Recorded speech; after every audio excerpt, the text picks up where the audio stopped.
Buenos días, tardes o noches, dependiendo cuando vean este video. Hoy vamos a hablar acerca de los tipos de régimen totalitario que existieron, que fueron 4. La semana pasada dimos una introducción, hoy vamos a hablar a profundidad. Fue desde 1919 hasta 1939 que el fascismo existió. ¿Qué era lo que funcionaba dentro de este tipo de régimen? Bueno, la nación debía prevalecer por encima del individuo. Aquí a Mussolini les hizo creer a todos los ciudadanos que no importaban ni tu libertad, ni tu democracia, ni tu justicia, ni igualdad, ni progreso individual, sino colectivo. Tú como italiano debías creer que tenías que hacer lo posible por crear a Italia o por hacer Italia nuevamente la potencia importante que fue en el imperialismo. ¿Cómo lo logra Benito Mussolini? ¿Cómo hace que las personas crean en él? Por dos razones. Primero, prohíbe que existan otro tipo de partido político. Imagínense que llega otra persona y te dice, ay, pues mira, yo te puedo prometer esto. Si Mussolini te dijo esto, no, hombre, no le creas, vente conmigo. Te convence y te vas. Entonces él no quería que pasara eso y no dejó que nadie más pudiera ingresar como partido político. Y lo segundo es que reconoce al Vaticano como Estado. Entonces, cuando la Iglesia interviene dentro de un partido como el fascismo, imagínense, la Iglesia siempre ha sido reconocida por influenciar a las personas, sobre todo por lo moral, ¿no? Entonces, cuando la iglesia te dice, no, pues debes de creer en este hombre que va a cambiar la sociedad, que va a cambiar el país, vas a ver que Dios nos va a ayudar. Entonces hace que las personas crean en este tipo de personas, como Mussolini, y empiezan a creer en las ideas que él tenía. Entonces el catolicismo fue la única religión reconocida dentro de estos años. Fue hasta el 43 cuando Mussolini deja de ser parte del partido fascista porque lo derrocan. Una de las más importantes frases que deja es todo en el Estado, nada fuera del Estado, nada contra el Estado. ¿Cómo surge esto? Dentro o parte importante de lo que ocurrió es que los medios de comunicación o cualquier tipo de expresión estaban al servicio de las ideas fascistas. Tú antes de publicar algo en el periódico, antes de decir algo en la radio, tenías que comunicarle al fascista o a los líderes principales lo que ibas a proporcionar para que nada fuera a intervenir dentro del progreso de este. Ahora nos vamos al nacionalismo al nazismo. Este es considerado como uno de los más importantes régimen que surgió dentro del siglo pasado y fue desde 1920 a 1945. Hasta 1933, que fueron 13 años después de su fundación, lo toma el alemán Adolf Hitler. Este hombre fue parte importante de la Primera Guerra Mundial, él estuvo como soldado. Entonces, cuando culpan a Alemania como único responsable de esa guerra, obviamente empieza a crecer el odio hacia los demás países y ese odio fue generado en sus discursos, en el cual decía que nadie más que los alemanes debían de ser la potencia principal. ¿Por qué? Porque cumplían con las características de la raza aria o la superioridad racial, que en este caso se basaron ellos. ¿Cuáles eran este tipo de características? Si ustedes los pueden ver, si ustedes conocen a los alemanes o los han visto, se dan cuenta que son personas altas, ojos azules, piel muy clara, cabello rubio, pero sobre todo si tenían la fuerza física y las habilidades mentales para la resolución de problemas, era ese tipo de personas las que debían de gobernar y de ser los únicos pobladores del mundo. Entonces, empieza a crecer él acerca de un odio hacia los judíos porque está viendo cómo comerciantes estaban ganando más dinero que un propio alemán. Entonces hace que la gente crea que sus contrincantes principales son los judíos.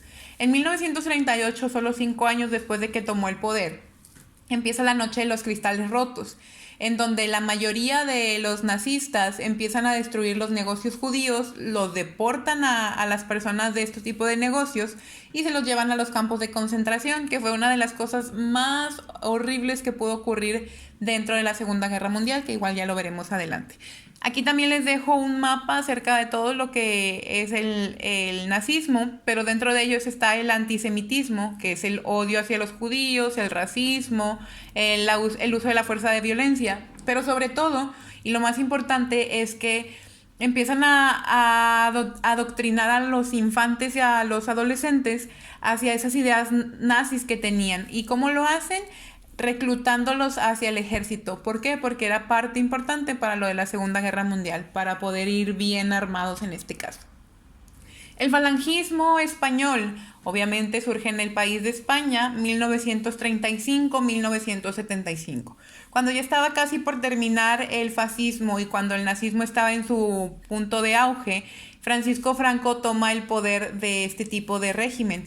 Empieza a haber una guerra civil entre republicanos y nacionalistas. Los republicanos son aquellos que quieren que los ciudadanos luchen o decidan qué gobernante quieren, y los nacionalistas como Franco obviamente quieren que nada más exista un solo poder. Se apoya mucho de Mussolini y de Hitler para poder ganar la guerra civil que se dio en esos años. Y cuando ganan, empiezan a hacer un estado totalitario. Ya nadie podía votar, ya nadie podía creer que tenía oportunidad de progreso porque todo era para la nación. La guerra civil ayudó mucho a otros países como el nuestro. ¿Cómo? Bueno, cuando llegan todos aquellos exiliados, todos aquellos que ya no querían vivir en España por este tipo de régimen, hacen que la cultura mexicana sea nueva, se enriquezca y ayuda mucho a nuestra nación. No se podían hablar otros idiomas que no fuera el castellano, y se prohíbe el catalán. Tanto la prensa, la radio y la televisión eran controlados por militares, igual que pasó en el fascismo y en el nazismo. Nadie podía decir nada en contra de este tipo de gobierno porque todo iba primero hacia el militar y más bien lo mandaban ellos. El catolicismo tomó el mando de los asuntos estudiantiles. La iglesia, como siempre, empezó a la manipulación y a adoctrinar a la gente. Y entonces empiezan a ver este tipo de colegios religiosos, a formar diputados, a formar partidos políticos en los cuales lo más importante siempre sea anteponer la religión. Francisco Franco dura hasta el 75, que es cuando muere y cuando termina también su régimen. Y fue uno de los líderes que también, igual que Hitler y Mussolini, hicieron que la sociedad creyera que nada más existían ellos o lo importante por la nación. Aquí, como lo vemos, los republicanos, que era lo que decíamos ahorita, eran los que querían la democracia y se ayudaron mucho de otros países como México, Inglaterra, Francia, Rusia. Y los nacionalistas, que fue por Franco, se apoyaron de Hitler y de Mussolini. Y el último que vamos a ver el día de hoy es el totalitarismo japonés, asumido por Hirohito como líder. Fue hasta 1926, un año después de su creación, que él toma el mando. El totalitarismo dura hasta 1945, cuando termina la Segunda Guerra Mundial, y más adelante lo vamos a ver, tal vez uno ya lo conoce. Pero, ¿qué es lo que pasa dentro de este régimen? Bueno, los japoneses, como bien sabemos, son personas muy disciplinadas, se ayudan mucho en el régimen, en el horario, en el leer, sobre todo. Entonces, mediante lo militar, y como se dieron cuenta, los tres tipos de régimen que acabamos de ver, más eran sobre todo militares. Todo era a base del ejército, a base de policía, a base de ese tipo de personas que te podían ayudar a controlar un país. Se forma una policía secreta, y gracias a todo ese tipo de apoyo militar y de que se le dio mayor poder a los oficiales, empezaron a ganar poderíos dentro de territorios asiáticos, europeos también, dentro de la Segunda Guerra Mundial. Ellos, como japoneses, empiezan a dominar más sobre China para consolidarse como la máxima potencia asiática. Y una de las cosas más importantes es que, como bien sabemos, son personas que adoran mucho a espíritus. Entonces, tanto la espiritualidad, como también lo vimos dentro de los tres régimen pasado, más lo militar, hace que este tipo de movimientos empiecen a crear gente más centrada hacia el camino de la guerra. Ahora, ¿cuáles actividades vamos a hacer? Con la información que acabamos de ver de los 4 tipos de régimen, ustedes van a hacer un diagrama de árbol, que es como este que están viendo ustedes aquí. Van a hacer uno por cada régimen, uno del fascismo, uno del nazismo, uno del falangismo y uno del totalitarismo japonés. O la otra es que copien la información de las diapositivas, que son estas 4. Esta y esta. Si no quieren hacer el diagrama de árbol, pueden copiar entonces tal cual la información que viene ahí. Obviamente no es necesario que pongan las imágenes como los líderes o algo, pero lo más detallado que se pueda sería mucho mejor. También, si lo quieren sintetizar, también se puede. Bueno, pues por mi parte sería todo y nos vemos la próxima semana para hablar de la Segunda Guerra Mundial. Buen día, chicos.